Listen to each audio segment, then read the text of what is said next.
Jadi pada prinsipnya lembaga adat adalah lembaga masyarakat adat 7 suku yang intinya hadir untuk ikut memberikan dukungan dan perjuangan untuk membela hak-hak adat secara khusus 7 suku maupun suku-suku Papua yang hadir di Bintuni. Hari ini atas undangan lembaga adat yang punya kewenangan, punya tanggung jawab untuk ikut memberikan bantuan, pertolongan kepada masyarakat adat 7 suku, dia membuat pertemuan rapat yang menghadirkan keterwakilan 7 suku, juga keterwakilan gereja, keterwakilan perempuan maupun keterwakilan pemuda dalam 7 suku. Nah, rapat itu berlangsung ya cukup menghadirkan banyak orang, dan dengan agenda pertemuan lembaga adat ikut mau memberikan dukungan kepada figur atau para calon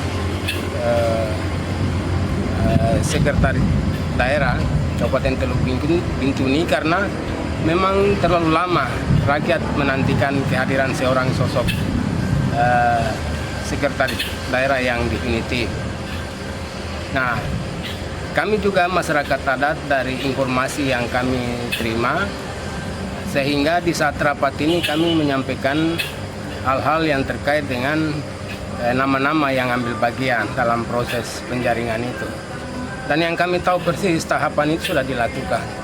Mekanisme dalam birokrasi pemerintah itu sudah dilakukan sebagai bagian yang merupakan tanggung jawab pemerintah. Itu kami hargai, kami akui. Dan kami sendiri tahu bahwa yang lolos dari tahapan seleksi itu ada 4 orang. 4 orang itu Bapak Dr. Andus Frans Awak, Ibu Jenny Pimbai, Pak Putu mantan asisten 2, dan juga Pak Ishak Lopor. Dan menurut informasi 4 orang ini yang lolos, saya tidak tahu dari sekian orang yang ambil bagian dalam penyaringan itu, tapi yang kami tahu 4 orang ini sudah lolos. Nah, ketika mereka lolos, ya, kami bersyukur juga karena ada keterwakilan orang Papua di situ juga. Salah satunya Frans Awak, juga dengan Ibu Jenny Pimbai.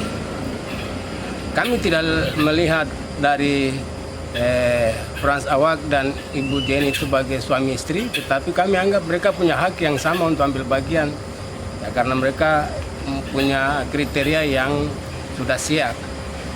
Dan oleh karena mereka dua ini lolos dalam tes ini, secara administrasi mereka lolos, maka kami anggap ya itu kewenangan pemerintah, tapi kami masyarakat adat dalam kaitan dengan otsus yang berlaku yang memberikan kami ruang untuk ambil bagian dalam memberikan dukungan secara adat.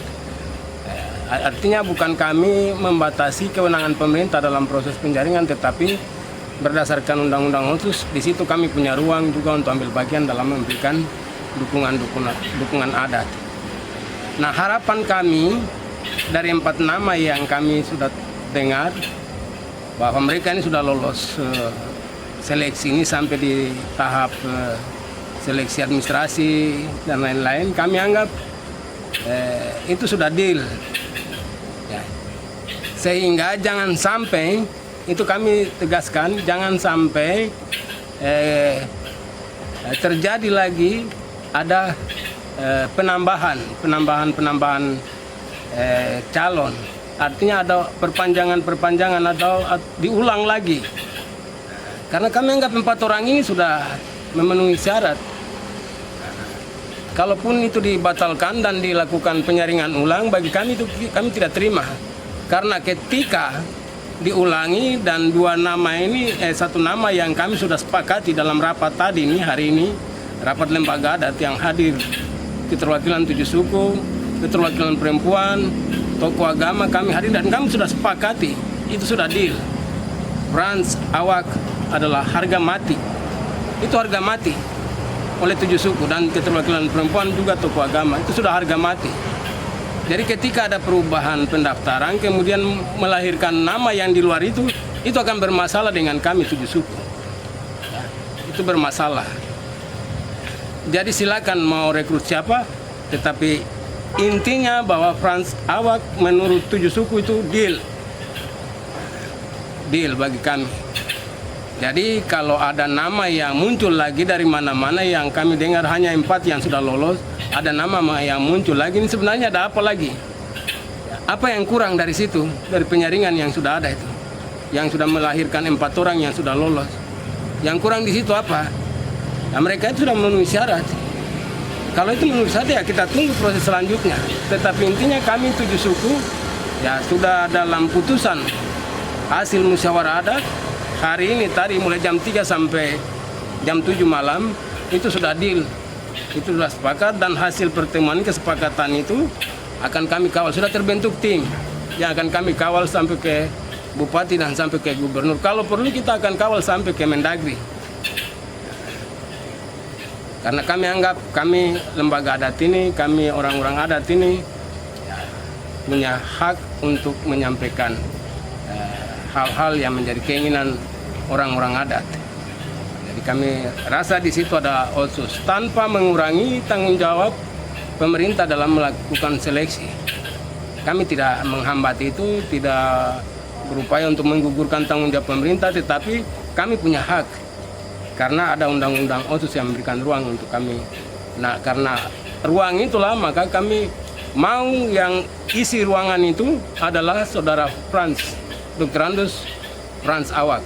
Itu sudah kami usulkan tanpa tadi dalam rapat juga tanpa tawar-menawar, tidak ada komentar lain, tidak ada nama satupun dari di luar itu yang muncul.